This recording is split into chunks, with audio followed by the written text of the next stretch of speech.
CPIM রাজ্য ওয়েবসাইটের পক্ষ থেকে আগামী 9 তারিখ যে ধর্মঘট তার প্রসঙ্গে আমরা একটি সিরিজ প্রকাশ করছি। তাতে আমাদের পার্টির নেতা নেত্রীরা আলোচনা করছেন। আজকে আমরা পেয়েছি আমাদের সাথে কমরেড শতরূপকে। শতরূপ, নমস্কার।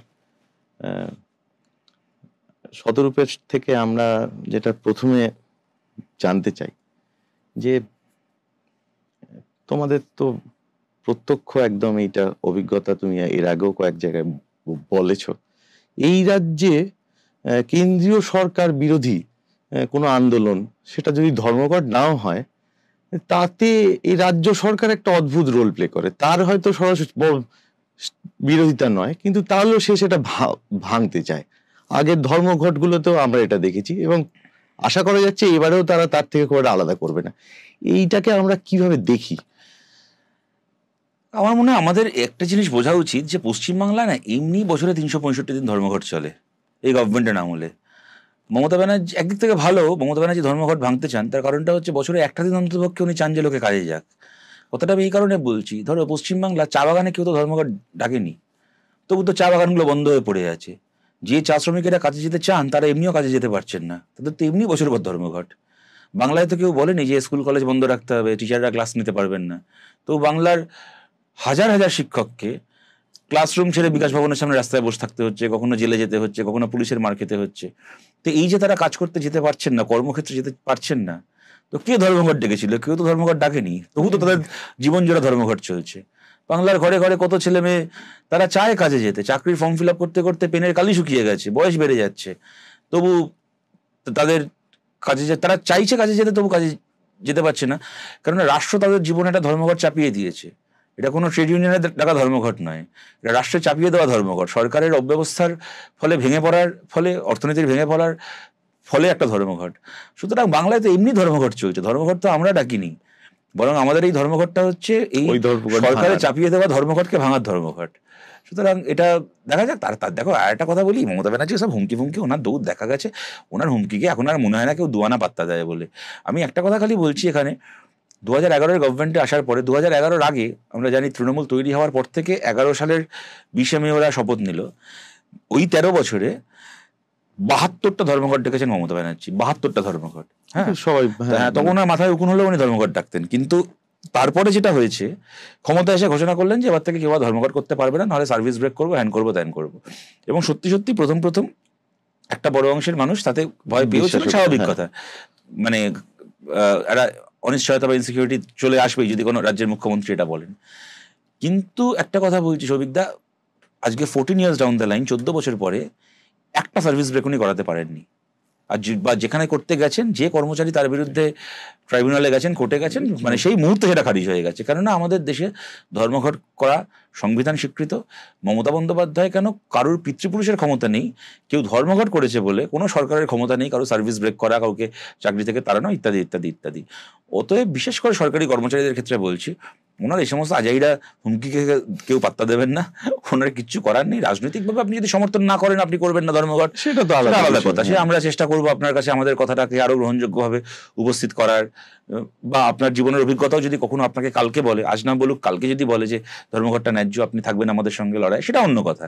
কিন্তু আমি ধর্মঘট করতে চাই, কিন্তু মমতা ব্যানার্জি বারণ করেছে বলে ধর্মঘট করা হবে না, এইসবের কোনো মানে হয় না। এই যে পার্থ চ্যাটার্জি দপ্তরে যেতে পারছেন না, কাজ করতে পারছেন না, কাজ তো করতে ইচ্ছে করছে লোকটার, তবু বেচারাকে বসে থাকতে হচ্ছে। কেউ কি ধর্মঘট ডেকেছে বলুন? কিন্তু পার্থ চ্যাটার্জির এমনি ধর্মঘট হয়ে গেছে, তাই না? সুতরাং এই ধর্মঘট তো মমতা ব্যানার্জির আমলে এমনিই চলছে। আমি তোমার কথার সূত্রেই পরেরটায় আসি। যেরকম তুমি বললে যে এই ধর্মঘট তো একটা অঘোষিত সরকারের থেকেই হচ্ছে, এতে তো স্পষ্ট হয়ে যায় যে এই যে অবস্থা, এর জন্য রাজ্য সরকার যে রোলটা প্লে করছে, সে তো ঘুরপথে কেন্দ্রে যারা আছেন তারা যা যা যা যা চাইছেন তারই মানে একটা কথা বলি, আমরা তো এই যেটা বললাম এর আগে, আমরা তো আনএমপ্লয়মেন্ট নিয়ে কথা বললাম, একেবারে কর্মহীনতা নিয়ে, কিন্তু আন্ডার এমপ্লয়মেন্ট সেটা, হ্যাঁ, তার সমস্যাটা বোধহয় বাংলায় আরো ভয়াবহ। এবার কি হয়, একটা মানুষ সকালবেলা বাড়ি থেকে যে কাজ করতে বেরোচ্ছে না, এরকম তো একটা গোটা জেনারেশন রয়েছে, মানে রাত্রি 2টো, 2:30, 3টে, 3:30 পর্যন্ত বিছানায় শুয়ে শুয়ে রিলস দেখছে, কারণ কাল সকালে ঘুম থেকে ওঠার কোনো তাড়া নেই। সকালবেলা 10:30, 11টায় ঘুম থেকে উঠছে, খেয়ে আবার বিছানায় শুয়ে আছে, রিলস দেখছে, কারণ সত্যি যাওয়ার কোনো জায়গা নেই। চোখের সামনে বাবা মা দেখছে যে ছেলে মেয়ে ডিপ্রেশনে চলে যাচ্ছে, একটা 22, 24, 25 বছরের ছেলে মেয়ে, তাদের কোনো কাজ নেই, কোনো তাড়া নেই জীবনে। এটা তো একটা গোটা জেনারেশন আছেই যারা কর্মহীন, যারা আস্তে আস্তে কাজের আশাও ছেড়ে দিচ্ছে তারা। কিন্তু আমি বলছি তার বাইরেও হয়তো তার থেকেও বড় একটা সংখ্যা আছে যারা কিনা আন্ডার এমপ্লয়েড, যাদেরকে তোমার দেখলে মনে হবে এরা হয়তো চাকরি করছে, কি কাজ করছে, কোনো না কোনো একটা কাজে আছে, কিন্তু তাদের যা মেধা, তাদের যে যোগ্যতা, যে কাজটা সেই অনুযায়ী তাদের পাওয়ার কথা, করার কথা, সেটা তারা কিন্তু তার থেকে অনেক কম, কি বলবো, একটা বাধ্য হয়ে একটা অন্য কাজ করছেন। তো আমি তোমাকে দুটো উদাহরণ দিচ্ছি। একটা হচ্ছে কদিন আগে আমরা সবাই জানি শার্ক ট্যাঙ্ক বলে একটা খুবই আছে, খুব পপুলার, অনেকে দেখে। আমি দেখছিলাম শার্ক ট্যাঙ্কের একটা এপিসোডে, একটা স্টার্ট আপ তারা গেছে ওখানে, তাদের আইডিয়াটা পিচ করেছে সবকিছু। এবার যারা শার্ক আছে তারা যেরকম প্রশ্ন করে যে এবার তোমার ইনভেন্টারি কস্ট কত হচ্ছে, তোমার কি স্যালারি দিতে কত খরচা হচ্ছে, ইত্যাদি ইত্যাদি প্রশ্ন করছে। তো জিজ্ঞেস করছে যে তোমার কতজন এখন এমপ্লয়ি আছে। হ্যাঁ, তো বলছে আমাদের সব মিলিয়ে 25 জন এখন এমপ্লয়ি আছে, নতুন একটা হয়েছে স্টার্ট আপ, 2 বছর কাজ করছে। তখন বলছে তোমার স্যালারি কস্ট কত যাচ্ছে, তোমাদের এই স্টার্ট আপে সারা মাসে কত টাকা স্যালারি বাবদ যায় এমপ্লয়ীদের? তো বলছে 25 লাখ টাকা মতো। তো যারা এটা, এবার তার মধ্যে ধরো একটু সিনিয়র লেভেলের এমপ্লয়িরাও রয়েছে, যারা কিনা একটু ম্যানেজারিয়াল পোস্টে রয়েছে, মিড টায়ার রয়েছে, একেবারে লো টায়ার এমপ্লয়িরা রয়েছেন। তা বলছে মোটামুটি 25 লাখের আশপাশে। তো যারা শুনছেন তারা একটু অবাক হয়ে গেছেন, খুবই, সরি 8 লাখ টাকার আশেপাশে 25 জন এমপ্লয়ির জন্য। তা বলছে যে 25 জন এমপ্লয়িকে মাত্র এই কটা টাকায় তোমরা মাস গেলে কিভাবে করছো করে জিজ্ঞেস করছে তোমাদের কোম্পানিটা কোথায় এস্টাবলিশ, তোমাদের স্টার্টআপটা কোথায়? বলছে ওয়েস্ট বেঙ্গলে, পশ্চিমবাংলায়। শুনে তারা বলছেন যে পশ্চিমবাংলা বলেই এত সস্তায় লোককে কাজ করাতে পারছো। বলছি এই যে সত্যি সত্যি বাংলায় ধরো একটা ছেলে কি একটা মেয়ে ধরো ইঞ্জিনিয়ারিং করলো, MBA করলো, কিছু একটা করলো, হ্যাঁ, কি যে যাই ধরো যাক, মানে সে বাংলায় যদি চাকরি না পেলে আলাদা কথা, যদি পেয়েও যায় তাহলে সে হচ্ছে আন্ডার এমপ্লয়েড। মানে এই ছেলেটাই কি, এই মেয়েটাই যদি ব্যাঙ্গালোরে, হায়দ্রাবাদে কি পুনেতে কি তার মেধা অনুযায়ী, তবু এই ছেলেটা, এই মেয়েটাই হয়তো সেখানে তার চেয়ে মূল্যায়ন নেই। এর ফলে কি হচ্ছে, মানে চেষ্টা ইচ্ছে থাকলে কার ইচ্ছে করে বলো তো নিজে বাড়ি ঘর ছেড়ে বাইরে থাকতে যেতে হচ্ছে। আজকে একটা কোম্পানিতে কাজ করছি, কালকে যখন এখান থেকে একটা কোম্পানিতে যাবো, আমার তো আজকে যে স্যালারিটা পাচ্ছি সেই আমাকে পরের বার্গেনিংটা করতে হবে। সুতরাং আমি যদি এখন কম মাইনে একটা জায়গায় কাজ করি, আমার এখানে বাবা মা আছেন বলে আমার পরের চাকরিটাও তো অটোমেটিক্যালি এই তো চেনটা চলতেই থাকবে। অতএব এটা একটা অদ্ভুত। আমি কদিন আগে তোমায় বলছি কল্যাণীতে আমি গেছিলাম, হ্যাঁ, একটা এমনি পার্টির একটা মিটিংয়ে। তো মিটিং এর পরে আমাদের ওখানকার কমরেডরা বলছেন একটা ওয়ার্ড, এবার কল্যাণীর একটা যে মিউনিসিপ্যালিটির মধ্যে একটা ওয়ার্ডে বলছেন যে আমাদের এই ওয়ার্ডটার বৈশিষ্ট্য কি জানো, মানে শুনলে গায়ে কাঁটা দেয়। আমাদের এই গোটা ওয়ার্ডে একটা বাড়ি নেই যে বাড়ির ছেলে মেয়ে এখন বাড়িতে আছে। গোটা একটা ওয়ার্ডে সবাই বাইরে কাজ, প্রত্যেকটা বাড়ি একটা ওয়ার্ডে, এবং এইটা একটা পুরো ওয়ার্ড একটা। আমি বলছি যে দেখো, কথাটা আমার বলতে ভালো লাগছে না, কথাটা আমার বলতে খারাপ লাগছে। যেটা ঘটনা হচ্ছে আমাদের না এখন বয়স্ক মানুষেরাও যারা আছেন না আমাদের পরিবারে, মানে আমার ধারণা তারাও না মোটামুটি একটা মানসিক প্রস্তুতি নিয়ে নিয়েছেন যে যেদিন মারা যাব, মানে মৃত্যুর পরে ওই চিতার আগুন বা কবরের মাটি সঙ্গে সঙ্গে জুটবে না, 2 দিন ফ্রিজে থাকতে হবে, না হলে ছেলে মেয়ে বাইরে থেকে খবর পেয়ে টিকিট ফিকিটের ব্যবস্থা করে বাড়ি ফিরবে, তারপরে আমাকে আবার ফ্রিজ থেকে বার করে সৎকার করবে। আমি বলছি আমার বলতে খুব কষ্ট হচ্ছে, এটা আমার মানে বিশ্বাস করে খুব আনন্দ নয় এটা আমাদের। ঠিকই, কিন্তু এটা হয়েছে।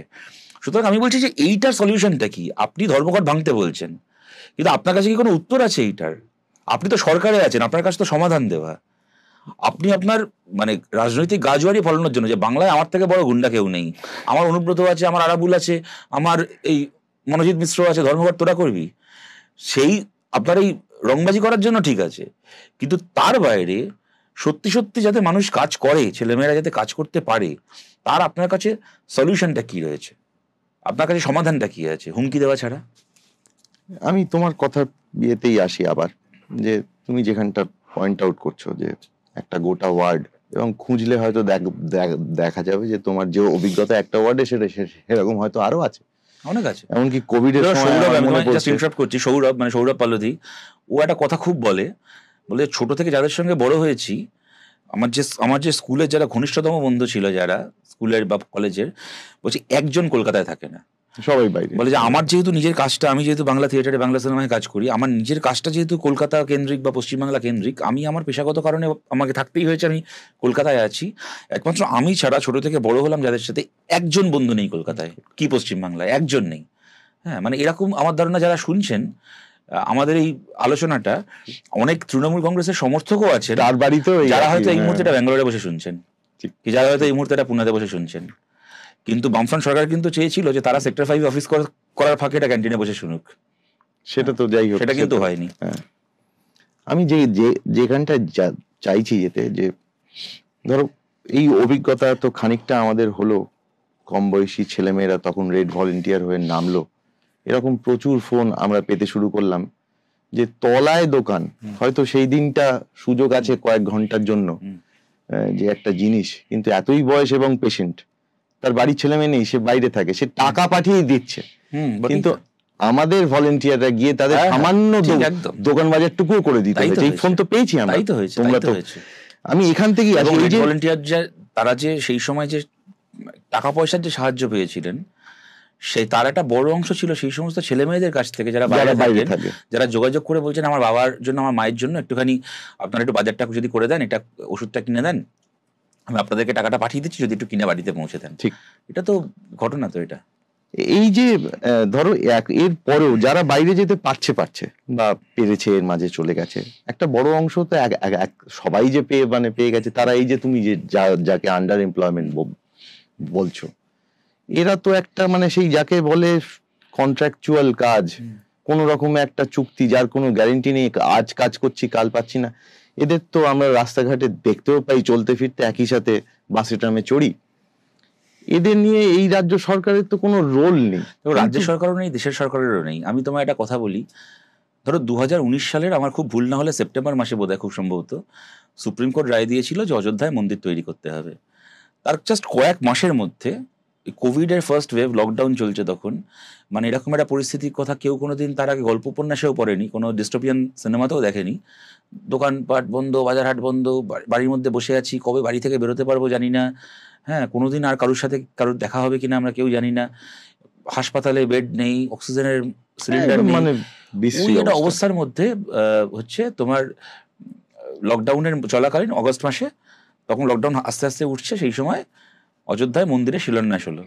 তখন থেকে একেবারে ক্যালেন্ডার ধরে হিসেব করা যে এটা 2020 সাল অগাস্টে শিলান্যাস করছি, জাস্ট 3.5 বছর ধরে মন্দির তৈরি করে 24 লোকসভার ভোট, তার ঠিক আগে মন্দির উদ্বোধন করবো, করে মন্দির দেখিয়ে ভোটে যাব, একেবারে অঙ্কের নিয়মে তাই হলো।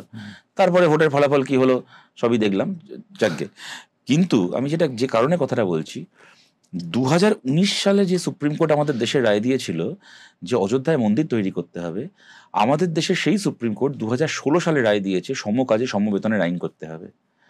তুমি বলো, সংখ্যার জোরে একটা সরকার সে এনআরসি করে লোককে দেশ থেকে তাড়ানোর আইন পাশ করতে পারে, সে ওয়াকফের সংশোধনীর পাশ করতে পারে সংখ্যার জোরে, সে সংখ্যার জোরে নোট বাতিল করে দিতে পারে, কিন্তু সংখ্যার জোরে সুপ্রিম কোর্টের রায় চলে আসার পরেও সমকাজে সমবেতনের আইন করতে পারতো না।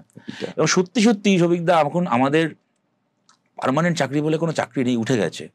তো প্রাইভেট ছেড়ে দাও, সরকারি চাকরিতে পর্যন্ত তুমি কেন্দ্রের দেখো, ব্যাংকে, রেলে, বিমায়, পোস্ট অফিসে, সর্বত্র কন্ট্রাকচুয়াল, সর্বত্র, মানে ইভেন সেনাবাহিনীতে পর্যন্ত, আর্মির বদলে বলা হচ্ছে তো। হ্যাঁ, তুমি রাজ্যের সরকারে দেখো, তার হচ্ছে তোমার যা আছে, পঞ্চায়েতে, পুরসভায়, স্কুলে প্যারা টিচার, হ্যাঁ, কলেজে হচ্ছে টেম্পোরারি প্রফেসর, হ্যাঁ, কন্ট্রাকচুয়াল প্রফেসর, পুলিশে পর্যন্ত টিচার, কি বলে, পুলিশের বদলে সিভিক ভলেন্টিয়ার, সর্বত্র, পরিবহনে সর্বত্র কন্ট্রাকচুয়াল। প্রাইভেটে তো আছেই, মানে মাসে 28 দিন, 29 দিন, 30 দিন কাজ করতে যেতে হচ্ছে, 10,000 টাকা, 12,000 টাকা মাইনে। এই কাজ পেলে একটা ছেলে, একটা মেয়ের মনে হচ্ছে যেন আকাশের চাঁদ হাতে পেয়ে গেছি, এমন এক্সপ্লয়টেশন। মানে আমি আমার নিজের একটা অভিজ্ঞতা বলছেন যে পাড়ার একটা ছেলেটা হাসপাতালে, মানে নার্সিংহোমে, একটা প্রাইভেট নার্সিংহোমে কাজ করতো। কেমন নার্সিংহোমে কাজ করতে গিয়ে লিফটম্যান ছিল, কম বয়সী ছেলে, একটা 20 ঘরে বয়স, যা হয় এরকম, ডিউটি আওয়ার্সের কোনো ঠিক ঠিকানা নেই, 14 ঘন্টা 15 ঘন্টা কাজ করতে, খাওয়া দাওয়া ঠিক হচ্ছে না। ওর একটা হঠাৎ করে প্রেশার ফল করে মাথা ঘুরে পড়ে গেছে হাসপাতালের মধ্যেই। কেমন, নিজে একটা নার্সিংহোমের কর্মচারী, সেখানে চিকিৎসা হয়নি, একটু ওই ওষুধ ফষুধ তখনকার মতো করে দিয়ে বাড়ি পাঠিয়ে দিয়েছে। 2 দিন ছেলেটা বাড়ি থেকে বেরোতে পারেনি। 2 দিন পরে যখন ফিরে গেছে বলছে আমরা নতুন লোক রেখে নিয়েছি, তোমাকে আসতে হবে না। আমি বলছি যে এইটা না মানে একটা গোটা জেনারেশন এটাকে না স্বাভাবিক বলে মেনে নিচ্ছে। আমরা চেষ্টা করছি এটার বিরুদ্ধে কথা বলার, কিন্তু যাতে আমরা সেই কথাটুকু বলতে না পারি, যাতে আমরা এই ছেলে মেয়েগুলোকে এইটুকু বলতে না পারি সেটাকে তোমরা মেনে নিচ্ছ নিয়তি বলে, এটা নিয়তি হওয়ার কথা ছিল না, এইটুকু বলাটা পর্যন্ত যাতে আটকানো যায়, তার জন্য হচ্ছে এত তোড়জোড়, এত আয়োজন, এত সৈন্য সামন্ত নামিয়ে দেওয়া। মানে এইভাবে দিনের পর দিন এভাবে চলতে পারে। দেখো আমাদের এখানে তো আলোচনাটা খালি শুধুমাত্র সমস্যা নিয়ে নয়, সমাধান নিয়ে। আমরা পরিষ্কার, আমরা বামপন্থীরা এটা মনে করি, আমরা সিপিআইএম বলছি 1 বছর পরে বিধানসভার ভোট হবে, কি ফলাফল হবে মানুষ ঠিক করবেন। সেই ভবিষ্যৎবাণী করার জন্য আমরা তো টিয়া পাখি নিয়ে বসে নেই, কিন্তু মানুষ যদি আমাদেরকে এই কাজটা করার সেই সংখ্যা দিয়েছেন বিধানসভায় গিয়ে, বা কথাটাকে তুলে ধরার সেই দায়িত্ব দিয়েছেন, পশ্চিমবাংলার বিধানসভায় আমরা চাই সুপ্রিম কোর্টের রায় অনুযায়ী সমকাজে সমবেতনের আইন পাশ হোক। এটা প্রথম কাজ হবে আমাদের, প্রথম কাজ। এবং সমকাজে সমবেতনের আইন মানে কি? শুধুমাত্র সরকারি চাকরিকে কন্ট্রাকচুয়াল থেকে পার্মানেন্ট করা, খালি তাই নয়, আমরা বলছি সিভিক ভলেন্টিয়ারেরও কাজ। এই সিভিক ভলেন্টিয়ারের ছেলে মেয়েগুলো কি আমাদের শত্রু নয়? এরাও সাধারণ পরিবারের, সাধারণ ঘরের ছেলে মেয়ে। আজকে যেখানে 6 মাস 1 বছর কাজ করলে একটা ছেলের কি একটা মেয়ের কাজ পার্মানেন্ট হওয়া উচিত, সেখানে আজ 13 বছর ধরে 14 বছর ধরে রাস্তায় দাঁড়িয়ে আছে, হাতে একটা ডান্ডা নিয়ে নীল রঙের জামা পরে, তাদের কাজ এখনো পার্মানেন্ট হয়নি। আমরা বলছি না যে সিভিক ভলেন্টিয়ার পুলিশ হয়ে যাবে আমরা আসলে, কিন্তু সিভিক ভলেন্টিয়ারের চাকরিটাও যে একটা স্থায়ী সরকারি চাকরি, সেইটা আমরা ইমপ্লিমেন্ট করতে, আরো হক আছে তারও, এবং তার সেই সিভিক ভলেন্টিয়ারেরও যেন একটা স্থায়ী বেতন কাঠামো হয়, সেও যেন একটা পেনশন থেকে শুরু করে মেডিক্লেম থেকে শুরু করে সরকারি চাকরির বেনিফিট পায়। আমরা এটা করতে চাই। তার সঙ্গে পরিবহন থেকে শুরু করে আরো যা যা সেক্টর রয়েছে। এবং খালি তাই নয়, বেসরকারি কোম্পানিও যাতে, যারা আজকে কন্ট্রাকচুয়াল আছে, 6 মাস থেকে 1 বছরের মধ্যে নিজের কন্ট্রাকচুয়াল কর্মচারীদেরকে পার্মানেন্ট করতে বাধ্য হয়, আমরা সেই আইন আমরা বলবৎ করতে চাই। এবং কোনো বেসরকারি মালিকও পারবে না, তার মনে হলো যে এখন তো কন্ট্রাকচুয়াল লোককে দিয়ে কাজ করিয়ে নি, যেই 1 বছর পরে তাকে পার্মানেন্ট করার সময় আসবে, আমি তখন একে ছাঁটাই করে নতুন লোক করতে পারবে না। আইন মানে এইটাই, যতক্ষণ না তোমার কন্ট্রাকচুয়ালদেরকে তুমি পার্মানেন্ট করছো ততক্ষণ পর্যন্ত নতুন কন্ট্রাকচুয়াল নিয়োগ করতে পারবে না। এবং এখানে আরেকটা কথা আছে সৌভিকদা, দেখো এই যে জেনারেলি সরকারি চাকরির, মানে প্রাইভেট তো ছিল, এই সরকারি চাকরির নেচারটাও যে ক্রমশ পার্মানেন্ট থেকে কন্ট্রাকচুয়াল হয়ে যাচ্ছে, এর একটা মানে মানে মানে কি বলবো, প্রভাব বলো কি, এর একটা পরিণতি হচ্ছে যে রিজার্ভেশন, সামাজিক ন্যায়ের প্রশ্ন, সেইটা তো বাতিল হয়ে গেছে। কারণ পার্মানেন্ট চাকরিতে এসসি এসটি ওবিসি রিজার্ভেশন যেত, তারপর তোমার সুযোগটা ছিল, ফিজিক্যালি হ্যান্ডিক্যাপ রিজার্ভেশন থেকে শুরু করে এটা হয়ে যাওয়া তো সার্ভিস উঠে গেছে। সুতরাং এই যে সামাজিকভাবে বৈষম্যের ফলে, মানে যুগের পর যুগ চলে আসা বৈষম্যের ফলে সামাজিকভাবে পিছিয়ে পড়া জনগোষ্ঠীকে সামনের সারিতে আনার জন্য এই যে রিজার্ভেশন, ভারতে ডক্টর বি আর আম্বেদকর যেটাকে সংবিধান করে গেছিলেন, চালু করে গেছিলেন, হাজার রকম ভাবে আরএসএস চেষ্টা করেছে 70 বছর ধরে এটাকে আরএসএস এর গায়ে জ্বালা ধরে আম্বেদকরের নাম শুনলে। এমনিতে আম্বেদকরের মূর্তিতে মালা দেয়, আবার লোকসভার মধ্যে আম্বেদকরকে ব্যঙ্গ করে অমিত শাহ। কিন্তু যেটা ওরা করেছে তা হচ্ছে, ওরা জানে যে যদি আমি এখন আইন করে রিজার্ভেশন বাতিল করতে চাই, দেশে আগুন লেগে যাবে। কিন্তু ঘুরপথে কিন্তু রিজার্ভেশন উঠে গেছে আমাদের দেশ থেকে। যদি আমরা এই চাকরির নেশারকে আবার, এটা ওইটারও লড়াই, যদি চাকরিটাকে যদি আবার পার্মানেন্ট করা যায়, তাহলে এই যে সামাজিক ন্যায়ের, এই সামাজিক ন্যায়টাও প্রতিষ্ঠিত হবে, আবার নতুন করে ভারতে শক্তিশালী হবে।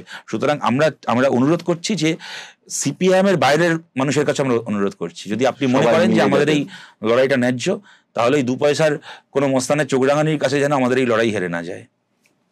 আমরা আমি তোমাকে এইটা বলে ইয়ে করতে চাই যে একটা তো তুমি এটার বিরুদ্ধে তো খুবই সরব হয়েছো, আমরাও চেষ্টা করি আমাদের মতো করে সবাই। একটা অংশ থাকেই যারা নানা জায়গায় চেষ্টা করেন একটা, আমরা সবকিছুর ঊর্ধ্বে বা আমরা সবকিছুর থেকে আলাদা, এবং আমরা মনে করি রাজনীতি খারাপ, এইসব ধর্মঘট হচ্ছে খারাপ। তারা একদিকে রাজনীতির সংসবটাকে অদ্ভুতভাবে এড়াতে চান, কিন্তু আরেকদিকে ধর্মঘটের বিরোধিতা করে মূল রাজনীতির জায়গা আবার থাকেন। এরা তো আমার ধারণায় এবারেও নামবেন বা হয়তো নেমেও গেছেন। এদেরকে কি বলবো? বিভিন্ন কারণে না বহু মানুষ ধর্মঘটকে সমর্থন করেন না, তার পেছনে একটা শ্রেণী রাজনীতি যেরকম রয়েছে, শ্রেণী দৃষ্টিভঙ্গি রয়েছে, তেমন আবার বহু মানুষের কাছে এটাকে নিয়ে অনেক ভুল বোঝাবুঝিও আছে, অনেকের কাছে অনেক ভুল প্রচারও আছে। তাদের কাছে মানে প্রথম অংশটাকে নিশ্চয়ই তাদের সঙ্গে আমাদের একটা শ্রেণী রাজনীতির লড়াই, দ্বিতীয় অংশটাকে আমরা আমাদের শত্রু মনে করি না। আমি তোমায় দেখো খুব অনেস্টলি বলছি, আমিও যখন স্কুলে পড়তাম, আমি যে স্কুলে পড়তাম, আমি যে পরিবেশে বড় হয়েছি, আমারও না ছোটবেলা মনে হতো যে ধর্মঘট করে কিছু হয় না। আমি খুব অনেস্টলি বলছি তোমাকে, আমি অনেক পরে মানে আমার এখনো মনে আছে যে আমি তখন কলেজে পড়ি, আমার প্রথম যে হয়েছিল, আমি দেখি টিভিতে এক তৃণমূলপন্থী বিদ্বজ্জন, তিনি এখন আবার বিজেপিপন্থী বিদ্বজ্জন হয়ে গেছেন, যাই হোক, যা হয় ওদের আর কি, তিনি বলছেন যে ধর্মঘট কিরম বাতিল জিনিস ফালতু জিনিস বলতে গিয়ে বলছেন যে কেন আজকের পৃথিবীতে প্রথমে বোঝাচ্ছেন যে ধর্মঘট করলে শ্রমিকের ক্ষতি হয়, নেতাদের কি আছে, শ্রমিক খেতে পায় না, ইত্যাদি ইত্যাদি। তারপর তাকে জিজ্ঞেস করেছেন সেই সময় যিনি ছিলেন আমাদের পার্টির পক্ষ থেকে, যিনি, আপনার কাছে এর অল্টারনেটিভটা কি? তিনি বলছেন কেন এত কিছু হতে পারে, আমাদের ভারতে আমরা এর আগে আমরণ অনশন দেখেছি, অসহযোগ আন্দোলন দেখেছি, অনশন করতে পারে। আমি ভাবছি যে একটা লোক হবে, মানে আমি সরি টু সে দিস, মানে কত বড় ছেঁচড়া হতে পারে। ধর্মঘটের দিন কেন শ্রমিক একদিন খাচ্ছে না, তার সলিউশন হচ্ছে শ্রমিক আমরণ অনশন করবে, যাতে একদমই মরে যায় আর কি। তার কারণটা কি? অনশন করলে শ্রমিকের ভাত খাওয়া বন্ধ থাকে, ধর্মঘট করলে মালিকের ভাতে টান ধরে। সুতরাং যারা মালিকের দালাল, তারা এই থিওরিটাকে বছরের পর বছর দাঁড় করিয়েছে বিভিন্নভাবে, মিডিয়ার মাধ্যমে, গল্প, উপন্যাস, কবিতা, সংস্কৃতির মাধ্যমে, অনেক কিছুর মাধ্যমে দাঁড় করিয়েছে। এর ফলে প্রভাবিত যে মানুষ, সেই মানুষ আমাদের শত্রু নন। তাদের কাছে আমরা বলছি যে এই যে বাধ্যতামূলক ধর্মঘট সরকার চালাচ্ছে, সেইটাকে ভাঙার জন্য এই ধর্মঘটে আপনারা আমাদের পাশে থাকুন। আমি তোমাকে আর একটা কথা বলছি, আজকে 1.5 মাসের ওপর হয়ে গেল উচ্চ মাধ্যমিকের রেজাল্ট বেরিয়েছে, কলেজে ভর্তি হচ্ছে না, ইউনিভার্সিটিতে ভর্তি হচ্ছে না। কি এসএফআই ছাত্র ধর্মঘট ডেকেছে? ডাকেনি তো। তবু কেন বাংলার স্কুল কলেজে, বাংলার কলেজ ইউনিভার্সিটিতে আজকে তোমার অ্যাডমিশন বন্ধ? এই ধর্মঘটটা কে করেছে? এটা তো এসএফআই ধর্মঘট নয়, এটা তো মমতা ব্যানার্জি, ব্রাত্য বসুর ধর্মঘট। ঠিক। সুতরাং যারা ধর্মঘটের বিরুদ্ধে সবচেয়ে বেশি কথা বলে, তারাই কিন্তু বাংলা একটা বাধ্যতামূলক ধর্মঘট চাপিয়ে রেখেছেন। এইটাকে ভাঙার জন্য আমাদের চলুন আমরা একটা অবস্থান নিই। একদম।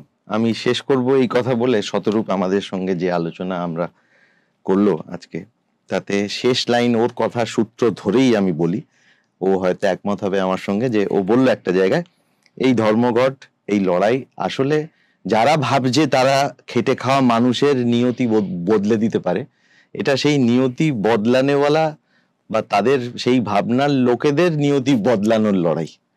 এটা খানিকটা সেরকম। এই লড়াইতে আমরা সবাই থাকবো। শতরূপকে অনেক ধন্যবাদ।